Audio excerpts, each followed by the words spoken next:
On est très heureux de recevoir un garçon que vous adorez, qu'on adore. Norbert Tarrer est avec nous. Applaudissements pour lui. Merci mon Norbert. Merci mon Norbert. Et Norbert qui a connu, qui a une vie incroyable. Incroyable. J'aimerais qu'on parle un peu de toi. Mon Norbert, oui. Avant, parce que tu nous as ramené mais j'ai ramené des petites douceurs. T'as ramené quoi? Je peux. Ah oui, bien sûr. Ouais. Parce que la dernière fois, je t'ai ramené des petites douceurs, on a eu un prank. Tu te rappelles ou pas? Ah oui, je sais. Un super prank. Tiens, et ben voilà. C'est pour toi parce que je te signale que t'es né un jour après moi. Ouais, c'est vrai, t'as raison. Donc pour le oh, birthday, les chouquettes. à la crème. J'adore. À la crème. À la crème. Alors, je les garde, je les mange pas tout de suite. Non, oh, tu m'en manges une. Non, je les garde pour chez moi. Pour chez moi. Parce que si j'en mange maintenant, je vais devoir te partager avec les autres. Cyril, c'est pour tout le monde. Je ne partagerai pas avec vous, j'en ai rien à foutre. Cyril. Les seules personnes à qui je partagerai, c'est le public.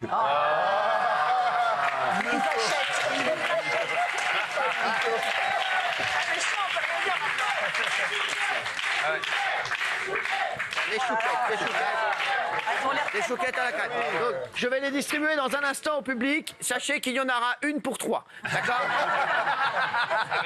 Donc vous croquez dedans, vous faites passer et vous laissez pas votre dentier dedans, c'est tout ce que je vous demande.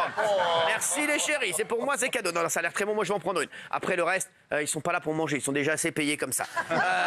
J'en donnerai une bien sûr à Gauthier, parce que c'est mon petit chouchou, mais le reste... Ah oui, bah c'est comme ça. Quand vous serez les chouchous, vous me boufferez la chouquette. Pour l'instant, c'est non. Voilà, c'est non. Merci mon Norbert d'être là, je suis content de te voir. Ah, ça fait plaisir. Norbert, est-ce qu'on peut revenir sur ton histoire pour nos téléspectateurs? Je suis tellement fier de toi, je suis tellement heureux pour toi. Toi, raconte-nous un peu, d'où tu viens, t'as démarré, parce que c'est vrai, ton histoire, elle fait rêver. Je viens d'Argenteuil, j'étais promu à une carrière de footballeur, mais bon, ils ont découvert que j'avais 2 pieds gauche, donc on a arrêté la carrière. Ensuite, j'étais pas très bon, j'étais pas très scolaire, donc la vie a fait que je me suis retrouvé à Londres en tant que plongeur dans un restaurant 3 étoiles au Michelin. J'ai fait la plonge. Comment tu t'es retrouvé à Londres? À Londres, quand t'es un gosse un peu dur, forcément, et que ma maman était une femme isolée, c'est un peu plus compliqué pour elle. Et puis je pense qu'elle en a eu assez d'un tempérament assez désinvolte. Donc, et c'est la meilleure décision qu'elle a dû prendre, c'est de dire de partir un peu de voler mes propres ailes. Donc je suis arrivé à Londres. J'ai découvert en fait que 300 francs à l'époque, 3000 francs à l'époque, c'était pas beaucoup pour Londres. Donc j'ai cramé mon oseille en une journée et après j'ai plus d'argent. Et donc j'ai trouvé une agence, vraiment par hasard, et je suis rentré en pleurant, en demandant un travail. Et j'ai été logé hébergé dans un foyer. Et puis j'ai commencé plongeur. Voilà. Et puis de fil en aiguille, l'Angleterre est un pays magnifique parce que cette mentalité, c'est marche ou crève. Ouais. Donc plus tu marches, et là-bas, il te récompense à chaque fois que tu évolues. Donc c'était hyper agréable. Pourquoi tu as commencé plongeur? Tu as travaillé comme un fou et ils se sont dit, lui c'est un bosseur. Je suis resté 3 ans et j'ai fini 3e second, donc ce qui est un poste énorme. Ah ouais. Et la rémunération à l'époque, c'était 8500 francs à plongeur et j'ai terminé à 25 000 francs par mois à Londres. Quoi? Ouais. Londres, ça n'a rien à voir avec la France. La France, plus tu évolues à Londres, plus ils te payent. Tu n'as pas demandé ton salaire. C'est-à-dire que l'augmentation, elle est donnée. Non. Elle est donnée. On n'a pas besoin de quémander. On n'a pas besoin. Voilà. Donc, et après, je suis revenu en France et on m'a dit t'as pas de CV, t'as pas d'expérience et t'as pas de diplôme. Tu peux rien faire. Donc, je suis allé dans une librairie, j'ai pris un guide rouge où on référencie les plus grandes tables et j'ai fait un faux CV avec le nom de tous les plus grands chefs.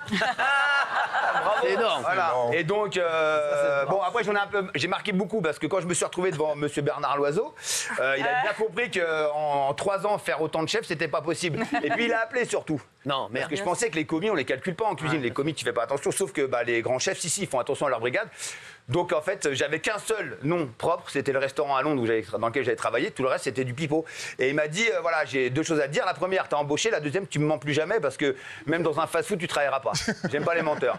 Et j'ai commencé chez lui. C'est ce monsieur-là qui m'a donné ma chance dans les étoiles. Et après, j'ai parcouru Marc Vera, Mauro Colagreco. J'ai aussi travaillé pour Cyril Lignac. Ouais. J'ai travaillé pour des Méroviers de France à Lyon, David Tissot, Guy Lasauzet. Et j'ai fait un parcours comme ça où je n'ai fait que bluffer toute ma vie parce que j'ai aucune base de cuisine. J'ai même pas fait d'école. C'est ça que je voulais savoir. Ça, c'est vrai qu'on n'en parle jamais. Mais t'as aucune base de cuisine. T'as juste été plongeur. Ouais. Mais c'est tout. J'ai fait que.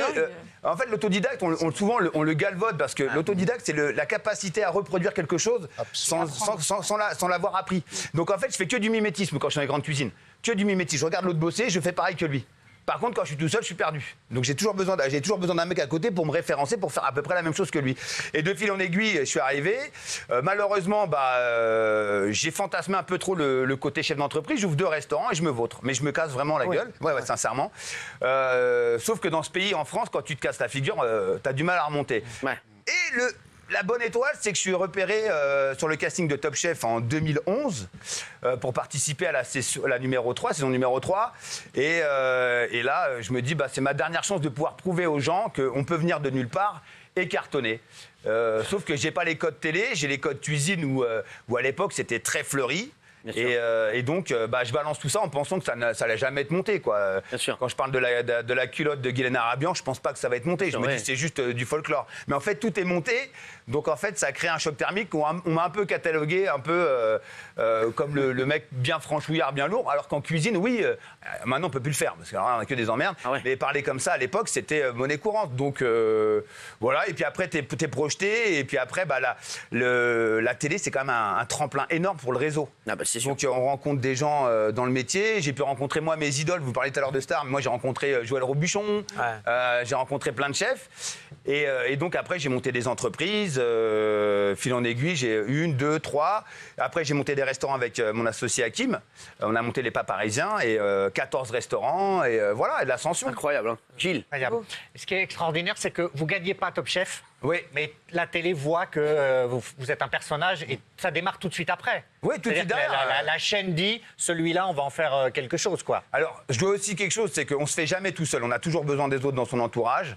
Je sors de Top Chef. Moi, j'ai quand même de l'argent à rembourser parce que j'ai planté un 2e restaurant. Donc, voilà, je repars à Megève. Donc, mon ex-compagne travaille chez un 3 étoiles Michelin. Et moi, je travaille dans un super beau restaurant qui s'appelle... qui n'existe plus, c'est la Sauvageonne.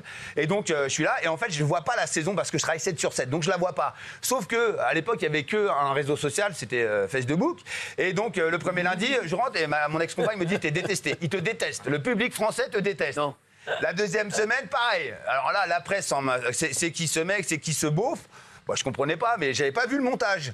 Et la 3e, c'est je donne un coup de main à Noémie pour découper un carré de veau. Et alors là, je suis passé de 5 amis à, je sais pas, 150, 200 000. Mais à l'époque, c'était énorme. Et j'ai pas vu. Et j'ai vu des gens qui venaient de Belgique, Haute-Savoie, pour venir me voir. Je comprenais rien. À la fin, j'ai un mec que vous connaissez tous, qui s'appelle Jean Imbert, qui m'appelle et qui me dit moi, je suis le gagnant le plus détesté de France, et toi, t'es le perdant le plus aimé. Est-ce que ça te dirait de faire une émission? J'ai dit ok, mais on part sur une émission un peu amicalement vôtre, tu vois, de caractères différents, et on fait Norbert et Jean le défi, et là commence vraiment l'histoire. Voilà. Donc il y a aussi Jean Imbert qui m'a donné un sérieux coup de main. Il est sympa, Jean, je l'adore. Jean, il est fabuleux. Pire mec, ouais. Fabuleux. Il est fort en plus aussi, hein. Oui. Est-ce que vous avez ressenti, comme a pu le ressentir par exemple Cyril Lignac, un peu de mépris de la part de certains chefs parce que vous êtes un chef de télé? Très bonne question. J'ai travaillé pour Cyril au moment où il fait Oui Chef, donc j'étais son second. J'étais avec l'équipe qu'il avait recruté, c'est candidat anonyme, c'est cuisinier justement autodidacte, et on l'a subi parce qu'on n'a même pas eu le droit d'avoir une étoile Michelin parce qu'il était trop médiatisé. Et après, oui, je me suis démépris parce qu'avec Jean, la première émission qu'on fait, je mets un saumon au lave-vaisselle à cuire. Alors là, toute la profession s'est heurtée. Et là, j'étais devenu, à ce moment-là, j'ai dû soulager Cyril, qui en avait un peu plein le dos. Et je suis devenu la proie de tous ces chefs qui se demandaient pourquoi il y a un cuisinier qui bafoue un peu la cuisine. Mais c'était juste, en fait, de la démocratiser, quoi. Voilà. Est-ce que ça vous dirait de monter un projet, justement, sur... Vous qui venez d'Argenteuil, vous savez que la plupart des jeunes là-bas se pensent condamnés. Ouais. Est-ce qu'il ne serait pas intéressant que vous y retourniez pour faire quelque chose pour les jeunes là-bas? Et alors, figurez-vous que j'ai un gros défaut, c'est que tout ce que je fais pour les jeunes ou pour les enfants, j'ai un défaut, je ne communique pas. Parce que j'ai l'impression d'être un peu... d'instrumentaliser tout ça. Mais on fait avec un ami qui s'appelle Happy Cook, on fait des concours de cuisine dans tous les quartiers, Chanteloup-les-Vignes, et on a le soutien d'un grand centre commercial à Cergy-Pontoise, et on fait des finales. Et on va dans tous les quartiers, je suis avec Abdelkarim du meilleur pâtissier, Merwan qui a fait Top Chef aussi, on est avec tout ça, et on continue. Et là, prochainement, on fait le Crous aussi pour les étudiants, pour montrer aux étudiants qu'on peut cuisiner avec rien. Ouais, ça c'est incroyable. pas dessus, mais on le fait. Non, mais c'est important. Pour les jeunes, ils ont besoin d'avoir des références et c'est important que je dis qu'il y a plusieurs pas que choses. les footballeurs. On va parler aussi du... Oui. C'est quoi ton plat préféré, toi? Faut manger les chouquettes. Je te jure, Cyril, ils vont attraper la drouille, tu vas m'en vouloir. Tu m'as envoyé un texto. C'est de la vraie crème. Non, mais mangez. Ah, c'est de la vraie crème, t'as raison. Non, mais continue avec Norbert et moi je vais juste vous faites passer. On prend une et vous faites passer. Un toxique public, ça va être énorme. C'est bon. Attention à la nougatine. Enfin, je dis ça, Passez. c'est... Faites passer, bordel. Il y a de la nougatine, fais attention. Hein. Ouais, t'inquiète pas. Non, mais c'est pas pour Faites toi. attention, il y a de la nougatine pour les plus âgés. Hein. Allez pas me perdre d'embêtement. Merci. Enfin, pour les plus âgés, faites gaffe. Allez, merci, oui.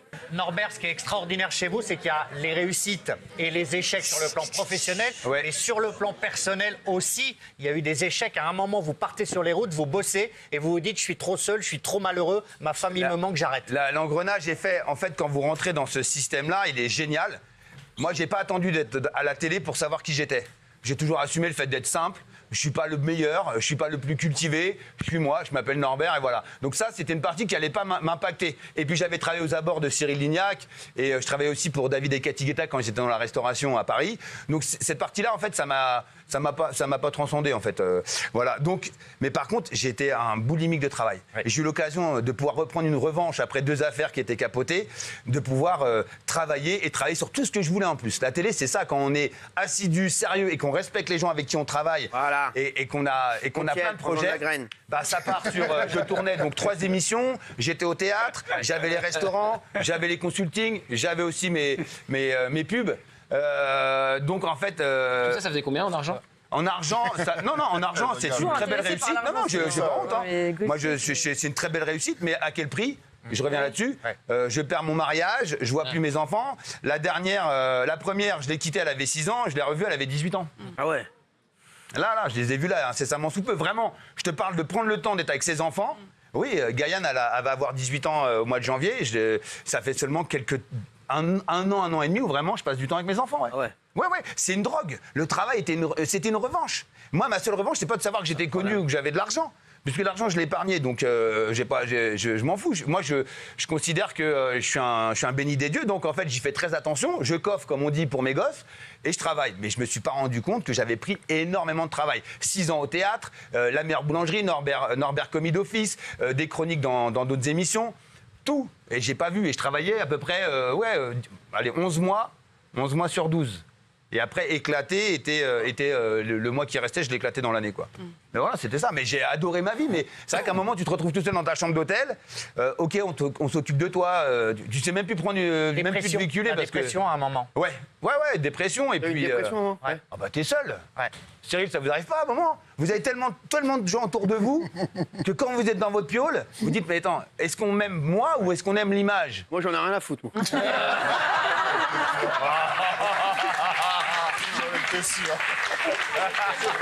J'adore. C'est pas les questions qui se posent. Et donc, après mon divorce, il a été temps de prendre des décisions. J'ai appris à déléguer parce que je travaillais tout seul. J'avais une assistante et après, j'ai rencontré des gens formidables. J'ai rencontré Jérémy Lenormand, Jérémy, qui est Nicolas incroyable. Escalis, Swan Laura. J'ai décidé de monter une agence, ma propre agence, avec Jérémy qui est devenu mon associé et des collaborateurs. Et ma vie est beaucoup plus fluide et je gagne beaucoup plus de temps à profiter des gens que j'aime. Voilà. C'est tout, c'est prise de conscience. Mais oui, tu peux Non, avoir beaucoup d'argent Norbert- et être seul comme un con. Hein. Norbert, vous avez mis beaucoup d'argent de côté, alors. Ah oui, pour moi, c'est beaucoup d'argent. Ah ouais. oui, bah, pour nous, pour tout le monde. Hein. Hein On va Ben vous dire si c'est beaucoup pour nous. oui, 2 tickets resto. Ah, ouais. Non, mais non, c'est de l'investissement. je reste dans la décence. Je reste dans la Bien sûr, décence. t'as raison. Mais oui, j'ai coffré. Oui, j'ai pas honte de le dire. J'ai pas honte de le dire. Vous êtes à l'abri. Il me faudra encore 2-3 ans là quand même. Ouais.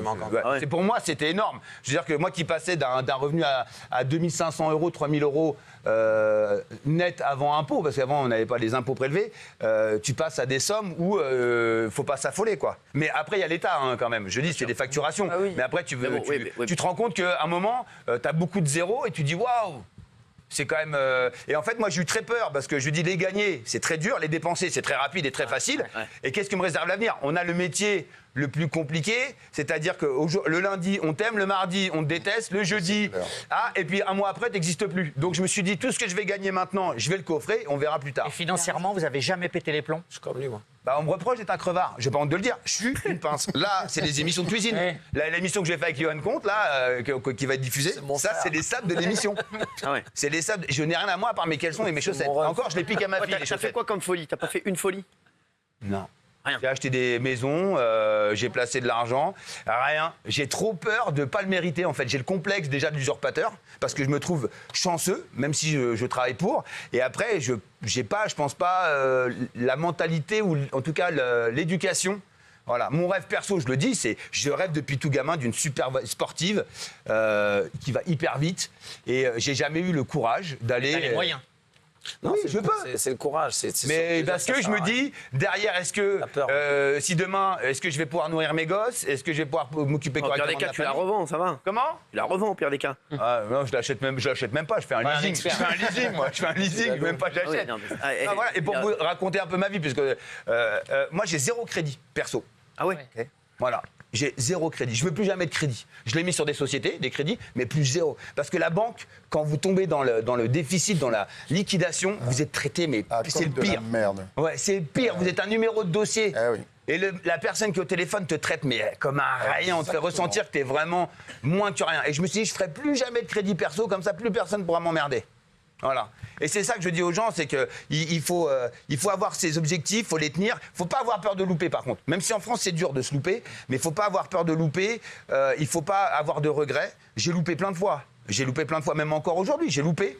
Mais quand ça passe, comme là, comme on a ouvert le palace, là, le bistrot, alors que personne vraiment m'attendait là-dedans, quand ça passe et que ça marche, je suis vraiment très, très heureux. Voilà. La seule chose qu'il faut comprendre, c'est que de tout à rien, c'est vraiment du travail. En fait, on peut avoir le droit d'avoir des rêves et des ambitions, mais il faut se donner les moyens. Absolument. Moi, j'ai regardé la carrière de Cyril. Cyril, pendant pas mal d'années avant d'arriver avec Touche pas mon poste, carrière déficitaire, hein, quand même. Déficitaire. Non, mais j'ai même appris qu'à un moment, vous avez failli participer à la ferme célébrité C'est con, au c'est vrai, dernier c'est vrai, c'est vrai, rempart. c'est vrai, il a raison. Et regardez, vous n'avez pas lâché l'affaire et ça marche. Donc aujourd'hui, chaque victoire ou chaque représentation de quelqu'un qui gagne de l'argent, il faut se poser la question. Comment il a Par où il est fait passé. Par où il est passé. Bien sûr. Et en France, il faut arrêter de se préjuger du mec qui a de l'argent. Alors, c'est fini, il est intouchable et tout. C'est pas vrai. C'est vraiment même des nouveaux problèmes, j'ai envie de dire. Vous avez des nouveaux problèmes dans votre vie. Il y a des amis que j'avais De pas riches vus. quand même, de riches. Mais oui, je le dis à mes gosses, quand ils me font chier pour une paire de pompes, je dis les filles, on a quand même des problèmes de riches là. Vous voyez ce que je veux dire? Je le dis, j'ai pas honte. Mais ce que je veux dire aux gens, c'est qu'on a aussi des nouveaux problèmes qui arrivent. Moi, j'ai été mis au tribunal par un proche de ma famille, je pourrais pas le dire, parce qu'il va me remettre encore un procès, mais par un proche de ma famille au tribunal pour diffamation. Alors, j'avais rien dit. Après, il y a des anciens potes qui reviennent et qui vous demandent de l'oseille parce qu'il y en a un qui divorce, l'autre qui a des dettes de jeu. Qu'est-ce que vous faites avec tout ça en fin de compte? Vous prêtez à des potes ou pas? De quoi? Non. Non. Non, je prête vraiment quand la raison est valable. Bien sûr. Et si c'est pour un divorce, un machin, moi non. Parce qu'après, Bien sûr, après, c'est l'escalade. Non, T'as rien non, je le dis. Et en fait, il faut avoir les épaules solides parce que oui, on est tenté partout. La gloire, la visibilité, l'argent. Et attention, ce qui est le Femmes, pire. les femmes. Comment? Les femmes, demandez à Raymond. Déjà, même lui, il a pas entendu déjà. Il a comment Raymond, vous êtes de Colombes, vous? Ouais, on est voisins, il y a qu'un pont qui Mais nous sépare. il me fait penser à Raymond un peu. genre. C'est les mêmes. Moi, je suis exactement comme lui. Mais je le J'ai pas, vis bien. Je pense pas. Je le vis bien parce que moi, j'étais pas loin. J'allais aux 4 chemins. Je fais toujours mes courses dans un supermarché à la Fouilleuse à Nanterre. Enfin, je fais ma vie normalement. Alors, c'est vrai que les gens, ça les choque quand je prends une boîte de concassée de tomates. Bah ouais. Pas fraîche et ils disent, en plus je prends le Eco Plus, tu vois. C'est franchement Là, c'est un niveau. franchement c'est avec la marque qui change, mais la tomate elle a pas changé. il va à Leclerc. La tomate elle a jamais vu le jour, elle est passée dans un tuyau, elle est arrivée dans une boîte, on lui a dit bon voilà tu vas. Donc et c'est vrai que les gens ils sont choqués, comme j'ai bouffé toujours dans les fast-food, j'adore les kebabs, les fast-food c'est ma cam, j'ai grandi là-dedans. Donc voilà, après il y a ma vie de chef, il y a ma vie de chef d'entreprise et il y a ma vie de chef de famille. Donc voilà. Le bouquin, regarde transition. Cyril, bouquin. Exactement, chef de famille, mais bon petit plat. C'est quoi ton plat préféré, toi? Toi, voilà, c'est quoi ton kiff? Moi, mon kiff, Ouais. j'adore le risotto. Ah ouais, j'adore moi aussi. J'adore, je le conseille quand on a on a un petit date avec une nana, un petit risotto, ça le fait. Ouais. Ah ouais? Ouais, ça le Parce fait. qu'au moins, t'as pas de grainerie qui vient se. Et ça coûte pas cher le risotto. Il a raison, Ouais, c'est ouais, vrai. ouais. Ah bah c'est bien, moi c'est ce que je ferai la prochaine Voilà. fois. Parce que vous Un cuisinez, risotto. vous. Quoi? C'est nouveau, ça. De quoi? Cuisinez. Vous êtes au cuisinier comme ça. J'arrive! 2 minutes! Une mayonnaise, là vous faites une mayonnaise. Ça, Hein, exactement. mayonnaise, Non, mais- mayonnaise. Non, mais ça. Non, donc risotto. Ouais. Ouais. Il y a plein de choses là-dedans. Il y a même il y a des petits plats japonais. Alors surtout là-dedans dans ce livre, il y a tous les produits qu'on a tous les jours. C'est ça. Je vous ai pas inventé des produits qui viennent du aller Japon ou chercher. d'Inde. Exactement, ouais. C'est tout ce qu'on peut trouver proche de la maison. Moins d'1h30. La plus longue recette a fait 1h30 de préparation et de cuisson. C'est le maximum. Et surtout, on voyage avec les mêmes produits du quotidien. Voilà, on fait des falafels.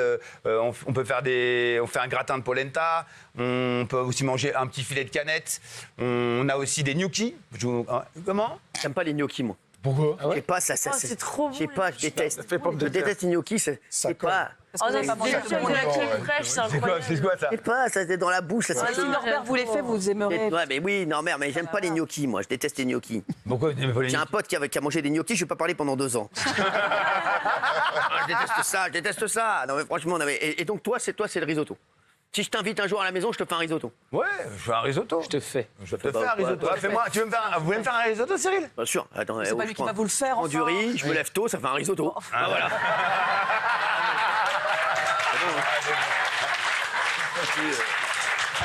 Pas non plus tortillé. Non, mais c'est vrai, bah oui, bah c'est vrai. Il y a quoi comme autre recette là facile là par exemple? Voilà, on reçoit. Une omelette. Ah, j'adore moi les omelettes. Une omelette. Fou d'omelette moi. Ah ouais, omelette. Omelette bien- poulet, bien omelette. baveuse. Ouais, bien baveuse, exactement. On appelle ça l'umarai, c'est une omelette japonaise avec de la volaille et sur un riz.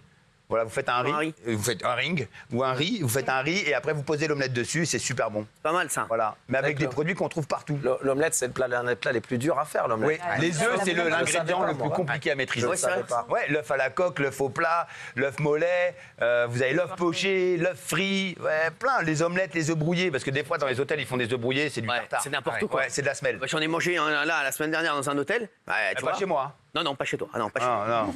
Vous Pas chez toi, je te l'aurais dit. Vous êtes allé à l'hôtel cette semaine? Non, mais.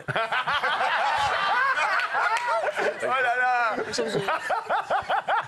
En même temps, tu le Non, cherches. mais c'est vrai qu'il vient manger beaucoup à l'hôtel. Il est pas beaucoup chez moi, mais l'autre restaurant. Non, pas du tout. Non, ça n'a rien à voir. Je viens beaucoup, vous savez, parce que voilà, parce que c'est japonais. Ouais. J'aime bien le japonais, moi. Ouais. C'est pour ça, c'est le goût de l'exotisme. Bah, hein, ouais, c'est l'exotique. Bah, il est pas très saucisse purée, Cyril. Il est pas... Sûr, arrêtez. Bah, non, oui, ah, elle s'est réveillée. Oh là là. Quel bonheur, elle sortait de sa sieste dimanche après-midi, elle fait toujours la sieste. Oh, comment ça va? Ah, merci, j'ai une question. Oui. J'ai pas souvent un chef réputé devant moi. Oui. En fait, il y a un plat que je mange très souvent, qui est culturel dans mon pays, la Pologne, et j'aimerais Ouais. savoir votre avis dessus, parce que tout le monde me critique. C'est les pâtes à la fraise. Les pâtes à la fraise. Il est choqué. Il a Allez, rendormez-vous. Les pâtes à la fraise. Les pâtes à la fraise avec de la crème fraîche, du Quoi fromage, pâtes à la et fraise du sucre. Mais pourquoi? Les pâtes à la fraise. Du fromage. T'es sûr Alors, que c'était des attends, pâtes? Le fromage blanc. Hein. Fromage blanc. Ok, ça passe. Non, je suis pas choqué. Parce que il y a même dans le nord de la France, on fait des pâtes au sucre. Ouais. Donc il n'y a pas de problème là-dessus. Ok, Non, validé. non, validé. Ok, donc tous ceux qui Ouais, me du critiquent. parmesan avec de la fraise. Oh, vous mangez vraiment des pâtes à la fraise? Ah oui, c'est super bon. Non, sans Je vous rigoler. ferai goûter. Quoi? Je vous ferai goûter. Ouais, oui. À quelle occasion? Ça, une petite babka, c'est très bien. Pas de babka polonaise et c'est très bon. Hein, la petite babka. Ah ouais, non, c'est quoi votre plat préféré, vous? Bon, j'adore le foie gras poêlé. Alors moi, j'adore les omelettes. Oh là là, mais les goûts. Et vous? Si, c'est le foie gras poêlé, là. Moi, j'adore les Non, mais omelettes. Pas le mi-cuit, le poêlé. Mon plat Ouais, le préféré, poulet, c'est c'est les très omelettes. bon. Les omelettes? Vous n'aimez pas ça? Si, j'adore les omelettes. Ouais, merci. Les omelettes à la crème. Merci, Vous pouvez Gauthier. manger une omelette, si vous voulez. Oh, bah, avec Oh, regarde, lèche Avec plaisir. Juste pour nos téléspectateurs qui nous rejoignent, voilà, on a des invités à la maison. Qu'est-ce qu'on peut faire facilement, voilà, qu'on retrouve dans le livre? On trouve dans le livre, voilà, on a des invités, on a 6-8 invités. Moi, j'invite jamais personne, mais bon, peut-être que les gens, oui. Non, mais c'est vrai, moi, j'ai jamais invité personne chez moi, d'ailleurs. Ah bon? Personne n'est jamais venu. À part Gilles, voilà, Gilles que j'ai invité, voilà, Paul, parce que je faisais une rétrospective en diapo de toute la LFI, du Front Populaire à nos jours. Voilà. Vous avez raconté à l'antenne un dîner avec Guillaume Janton et Jean-Michel Maire? Pas chez Ça lui. n'a rien à voir, on n'était pas chez moi. Ah, pardon. Ah non, je mange jamais chez moi, de toute façon. Voilà. Voilà. Non, vous, par exemple, je viens chez vous, vous faites un risotto. Ouais, je vous fais un risotto, je vous fais de la polenta. Polenta, j'en prends jamais, ça aussi. La polenta, c'est très bon. C'est quoi, ça? C'est de la semoule? C'est de la semoule de maïs. Il y a pas de calories, il n'y a rien. Ça se Ah, fait, mais moi, ça se cuit dès que très je bien, sors de la rapide. semoule, moi, c'est pour faire du couscous, en fait. Je vous fais un couscous. Ah ouais, voilà. Là, il y a un petit plat de tagine. Je peux tout vous faire. Super, c'est bon ça. Là, je fais des plats aussi marocains. Il y a plein de choses à faire. C'est très rapide à faire. C'est Ouais, très c'est très pour simple. ça. Je fais un pain de viande. Les gens, là, on sait que c'est quand même une conjoncture sur la bouffe. Nous, même dans nos restaurants à nous, ça coûte très cher d'acheter de la matière première. Ouais. Et donc, j'ai fait un pain de viande. Donc, vous utilisez moins de viande, vous l'agrémentez avec des œufs et du pain. Vous mixez, ça fait un pain de viande. C'est américain à l'intérieur. Vous allez avoir un énorme rôti. C'est très bon, c'est rapide. Voilà. Mais bon, là, je vous parle chinois, là. Si on parlait pas d'œufs, Non, ça va, mon Norbert, ça va. Oui, j'ai une dernière question pour Norbert. Est-ce que vous faites du poulet yassa? Alors moi, j'aimerais faire un livre sur la cuisine africaine. Ah, voilà. Faut savoir que je suis fan de la cuisine africaine, le mafé, la djiboudjienne, le saka saka, plein Alors, par de contre, plats. si vous Et je pense cherchez- que demain, je vais vous dire l'avenir de la cuisine, Ça elle sera se en Afrique. passera sur l'Afrique. L'avenir Alors- du monde même. Alors, je vais vous dire, il y a même l'avenir de l'immobilier. Hein. 22 000 € le mètre carré à Dakar. 2 000 € le mètre carré. 22 000, 22 000. Gilles est passé par là, je crois. Bravo. Norbert Tarrer qui était avec nous, on l'aime, Norbert. Ça va, et la télé, tout ça, tu kiffes toujours? Ouais, j'ai une émission là, qui sort le 7 octobre. Justement. Alors, Avec Johan Comte, c'était fabuleux, on part dans toutes les régions, on met en avant et à l'honneur pas que les restaurateurs, mais tout le giron, c'est-à-dire les producteurs. Là, c'est pas une émission, parce qu'on va me dire que c'est roboratif, mais là, on est assis, on reste 5 minutes, on mange, et après, on part sur tous les producteurs qui confectionnent le plat. On va pas banquer sur le bisquer sur le plat, on se régale déjà, mais on explique tout ce qui se passe autour du restaurant, et ça, c'est super. On découvre des super régions. Moi, j'ai vu des villages de 70 habitants. Je te jure, ah ouais, les mecs, tu te demandes comment ils peuvent vivre. Et voilà, on rencontre des belles personnes. Et c'est axé vraiment autour de la cuisine, pas que sur la cuisine. Et Johan Comte est un mec formidable. Alors, je t'invite à l'inviter. Tu vas te régaler. Johan Comte, je l'invite quand il veut. Exceptionnel. Norbert Tarrer, chef de famille, mes bons petits plats. Merci Norbert d'avoir été avec nous.